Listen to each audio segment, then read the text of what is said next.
Okay, let's learn. My method is a little bit different and it's special because I first teach options and tools. I give you time to practice them, and then we're gonna learn project based. We're gonna learn the functions and formulas and all of those stuff in Google Sheet. So right now, and in the few of the sections that we have right now, is all about learning the menus and tools. We have to know them and we have to practice them before the core part of Google Sheet, and that is functions and formulas and making project based. So first thing first, we have to really name our document. I'm gonna say Google Sheets. Yeah, that's really you should do first time whenever you open your document. We have many buttons in here, so we have to learn them. First, we have undo. Undo is something that you can, maybe you did something wrong. For example, I did this wrong, and I've typed this, I mistyped this. So what should I do that? I have really many options, but I can click in here and I can have it the first version, so it would be even better. Yeah, I have lots of lots of things. I can delete it, okay? Or I can just backspace that. I have that options. But whenever you do something wrong, maybe it's a big project, so maybe you use a different color about it, something like this, and you screw up, so you have to just click once. It can solve any problem. And sometimes, yeah, it needs to be redone something, and you need to redo something, and that is the option of redo. So you can click back, and it does the work. So I can click back, and click again, click again, click again. Yeah, we have it right now. You have to learn their shortcuts as well, so maybe you just do something, for example, and yeah, and then you just really learn, and then you screw up anyway, and then you have to just control Z that, okay, or command Z that. We have also control Y or command Y. The next option is print. So you do all the things in your sheet, in a spreadsheet, and you want to just print it. You click in here and you have that print settings. We can print our current sheet or select all the cells or the cells that you selected, so you can decide on that. We have paper size. We have to maybe rotate it based on our project. We can change the landscape or portrait. And we have our scale. Maybe we have it as normal, or we have to fit to the width or height, page, anything. And then we have margins like narrow, wide, normal. We can have it as a custom one as well. Okay, so that's a little bit different. I can see right now. I can change the margins with the drag and drop. Also, I can change that from here, wide, narrow, normal. We have formatting as well, show grade lines, show notes, page order, maybe over then down or down then over. I can just put it as a horizontal thing or vertical thing. Yeah, if that is the case. I can put some headers and footers like page numbers or workbook title or sheet name. For now, we don't have workbook title, so that's why it's not showing up. We have current date, current time. And we have so much things like repeat frozen rows and repeat frozen columns. We will talk about frozen stuff, okay, later on.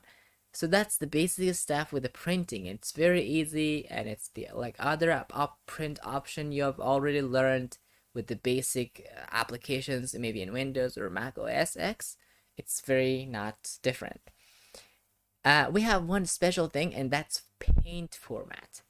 So whenever you do something nice style for some text, for example, yeah, and you just make it really unique.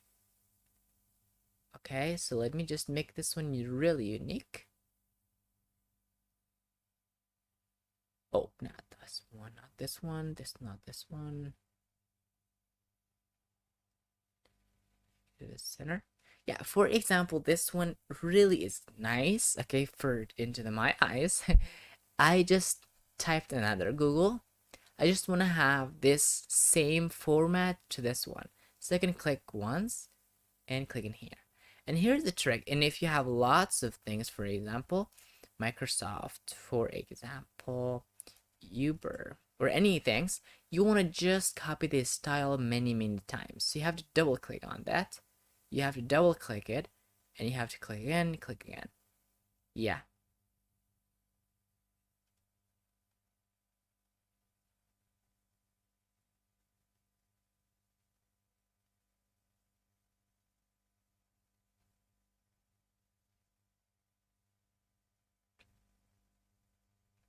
So that's the pane format. Okay, it does copy the same format to the same thing. Okay, you already learned it, and it's very easy to do.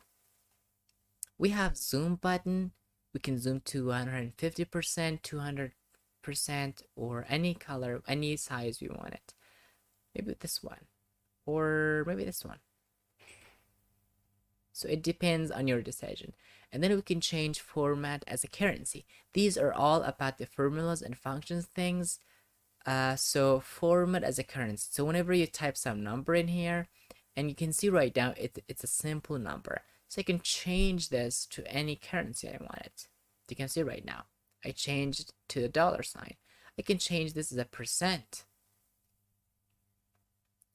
Or I can add some decimals and decrease some decimals. You can see right now, I can increase, I can decrease.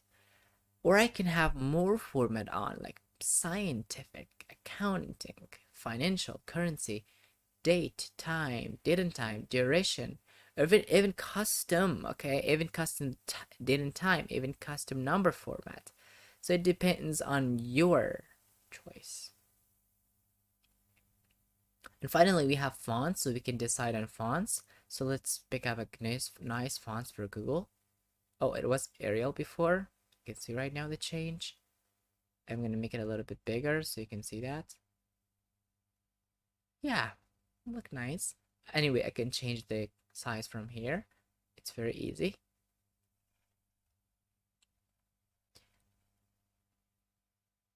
Anyway, some of these doesn't have shortcuts, so you don't need to worry about it.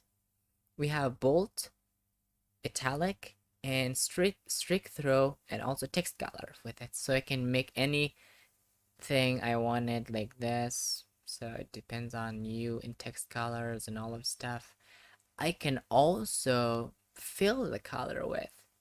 So you can see that right over here. And I can have a conditional formatting. We will talk about it, so don't worry. I can also have alternative colors for this. So yeah. What is conditional formatting?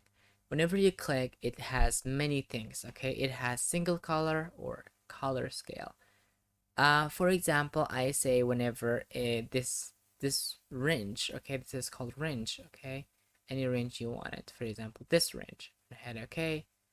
Or I can decide on this. I can type in address if, for example, 6 or anything, doesn't matter. You can also add another range. And I can put some condition on is empty, is not empty, text contains, text does not contain, text starts with, text ends with, text is exactly. So anything you can see right now can be done with numbers, even with text. For example, I can say text contains. For example, if text contains G, make the color to this color. I can have lots of things in here, lots of formatting. So I can click on here. I can add another rule for this, maybe if it contains T or if it contains L. And this is all, and I can have a color scale. So you can see right now, I can have that color scale, different color scheme, going from green to the white, and adding many more. We will do this in the project based, and that way you can understand it better. For example, let's type G. I typed it, okay, this was it. Yeah, it changes to that color. So I just teach you right now the basics, so don't worry about it. You will learn all of this project based, alternating colors. So I can change to any table I want it. I can style the header as well or the footer as well. And I can change to any of my favorite here, okay? So don't worry. I can remove this as well. So that's about the text color and filling color. Yeah, it has also conditional formatting. So yeah, we learned half of this right now, and it was amazing. And I need you to practice on and have to click on it. And if you don't, so you might forget it. If you don't just practice it, at least hover mouse on it, and that can help. So from the next lecture, we're gonna learn all of these guys, and then we're gonna go to our main lesson.